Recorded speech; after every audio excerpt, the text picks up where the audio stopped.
And welcome back to the second hour of our program. On the line with us, veteran war correspondent Phil Ittner. He is in Kyiv, Ukraine. His Twitter handle is Philip Ittner, PhilippIttner on Twitter. And he also has a YouTube channel. It's youtube.com/, well, I've got a... Phil, how do people find your YouTube channel? The one I've got here has all kinds of funny letters in it. No, just search my name, one L and Philip, two T's and Ittner. It's all one word. If you want to throw in, Kiev or Lviv or Ukraine as a keyword search, that'll probably help you. But you'll find it. Okay. Not that hard to find. Okay. We created a channel, and I think it's youtube.com/Thom Hartmann or Thom_Hartmann, one or the other. Maybe you would want to. Well, yeah, no, that. I'm an old fart broadcast news guy. So this used to be done by a team of professional engineers. I'm winging this one. So, well, but I'll take that on board. Yeah, if we can help in any way, let me know. So, Phil, how you're in Kyiv, Ukraine. I understand that your city was attacked by Russian missiles again this morning. You want to tell us what's up? Yeah. Yeah, rude awakening, Tom. Around 8 o'clock this morning, series of incoming missiles. Now, around the country, we had about 76, they're saying, 60 of which were stopped by Ukraine's air defenses. But some clearly did get through, including here in Kiev. And the air raid siren went off. The Russians do like to attack in the early morning hours when you're kind of discombobulated. So I got out of bed, I grabbed my helmet, I grabbed my camera, because most folks were heading for the shelter, but it's, part of the responsibility I feel I have being here is to document this as best I can. Grabbed my helmet, grabbed my camera, was prepared, went to a secure part of my apartment where I'm an old San Franciscan, so I know the whole, get into a solid archway, and was away, if it had come within distance, I have balconies where I can shoot large vistas of the city, and that's on purpose. And indeed, we got a couple good solid booms. Seismic, I could feel the explosion. I could hear the explosion. I could hear anti-air defense systems going off. This was certainly one of the strongest attacks the Russians have conducted on Kiev in quite some time, and knocked out huge sections of the power grid. Luckily, I'm in a pretty secure location where the grid does tend to stay on better than a lot of other places. Of course, the villages and the towns around the country that don't have the luxury of being at the center of the country where there's a lot of infrastructure, well, they're going to be without power, water, heat for quite some time. This is, again, yet another deliberate attack by the Russians to try and demoralize, to disenfranchise, to instill fear in the Ukrainian people. But I got to tell you, Tom, after the attacks, I went out, I took care of matters that needed taking care of, as we all do in our daily lives. And the people that I spoke to said it's less making them fearful and more making them angry. It's kind of a blitz mentality here, as I'm sure was similar in London during the attack by the Luftwaffe. It is achieving the opposite of its aims. The harder they hit, the more difficulty it causes for people in their daily lives. They don't get afraid. They don't get cowed.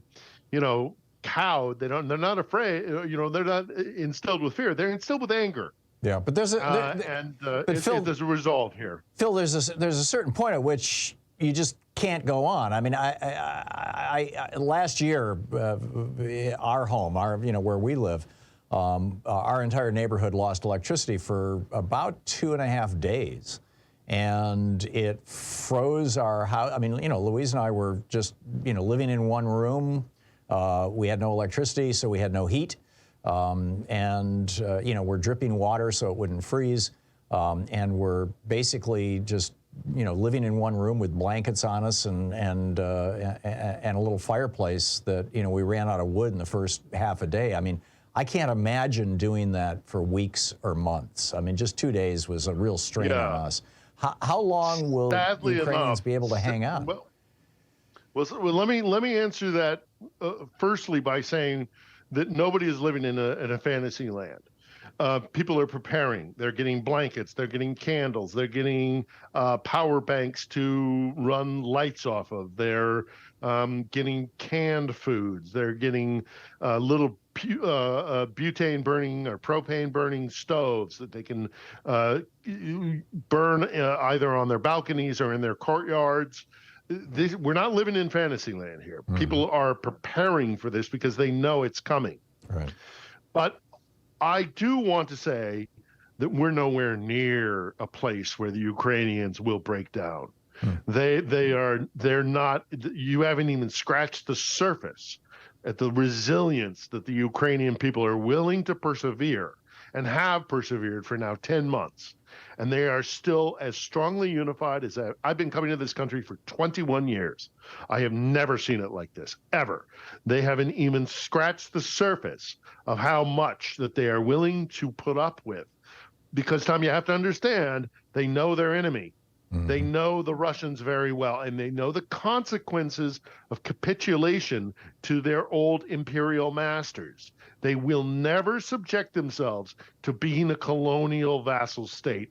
And ever again, I know people are saying they're just swapping one colonizer for another. They're swapping Moscow for Brussels or DC. Well, then they don't know the Ukrainian people. And the resolve here to be independent for the first time in hundreds of years, something they have aspired to since the Mongols basically overran this place, centuries ago. This is their opportunity for true self-determination and for a future that they get to decide for themselves. Their children can speak Ukrainian, they can study Ukrainian history, and more importantly than anything else, they can chart their own path. And so they are willing to put up with so much. They don't like it. I don't like it. I am not comfortable. I am not enjoying myself here. But it is important, I feel, that I be here and stand with them because I love this country as much as I do. But I can tell you from speaking to my Ukrainian friends, they're ready to put up with an awful lot more. Not that they want to, but they will, because it's about freedom. I totally get it. I'm curious, Phil, there are people both on the far right and the far left here in the United States who are running around saying, hey, just let's negotiate with Putin and just, give him what he wants and, or whatever. America shouldn't be involved in this. This is just to make money for the military-industrial complex. We hear these kind of screechy things. But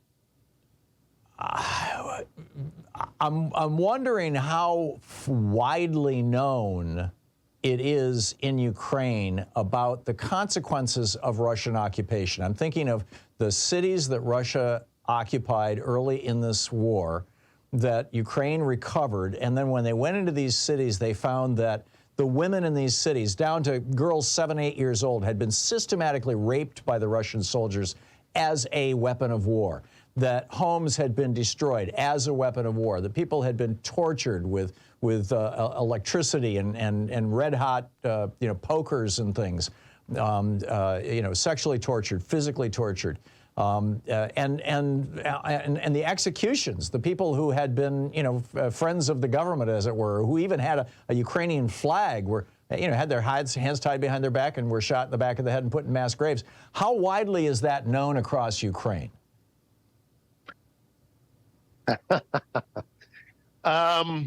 Where to start with an answer to that, Tom? Oh, we have about 2 minutes here, Phil. Okay, the Ukrainians know their enemy better than anybody. They have a history with the Russians.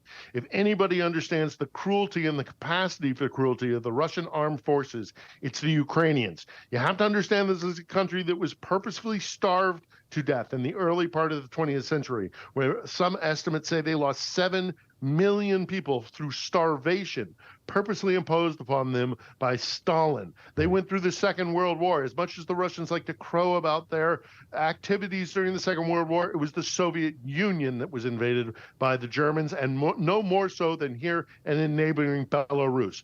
They know what it is to suffer and to be persecuted and to have their people killed in the hundreds, if not millions. So they know their enemy. They know the cruelty and the potential for cruelty of the Russian people. And it's another reason why they're so resilient. They know what's out there, what's coming. And it is hard to say in the season of peace and goodwill towards men, they are intolerant of Russian occupation. They will not put up with it. They're done being colonized. They're done being oppressed. So they are aware of the cruelty. And instead of being afraid of it, or instead of saying, oh, we have to capitulate, quite the contrary. It drives them on to understand that they have to be free of the boot that's been on their neck for centuries. And that's really what this fight is about. Don't let the Russians gaslight you into thinking this is about NATO. Don't let the Russians gaslight you into thinking this is something about Nazism. I've lived here. I'm here now. There may be Nazis, but there are as many Nazis here as there are in so many different nations, including the United States or in Russia. It doesn't mean that they should carpet bomb or rape or pillage this country because there's supposed Nazis here. The Ukrainians are resolved. They know what they're up against. They know the threat, and we hear these terrible stories out of occupied Ukraine. They're not going to let it happen. So they will. They want forgive the peace more interruption. than anybody. We have just 30 seconds to a hard break here. Yes. I got an email this morning from a group purporting to bring electricity, portable generators and things into Ukraine, and I was really tempted to send them some money. How can people who are listening right now best help Ukraine? Erwin, here's a good one that I am personally connected to. Erwin Redliner, Dr. Erwin Redliner has the Ukrainian Action Assistance Program. If you just Google Erwin Redliner, it'll bring into stuff. I know people who work with him. It's a good organization. How do you spell his last name? Redlener. Okay, good. Redlener. The Ukrainian Action, the Ukrainian. I got it. I'll track it down, Phil, and I'll tell people about it. Phil Ittner, We're thank you. Still here. Thank We're you, still Phil. here, Tom. Yeah. Thank you for your time. Yeah. Oh, thank you for showing up, and great talking to you. This is the Thom Hartmann Program. 15 minutes past the hour. Talk media for the sane among us. We'll be right back.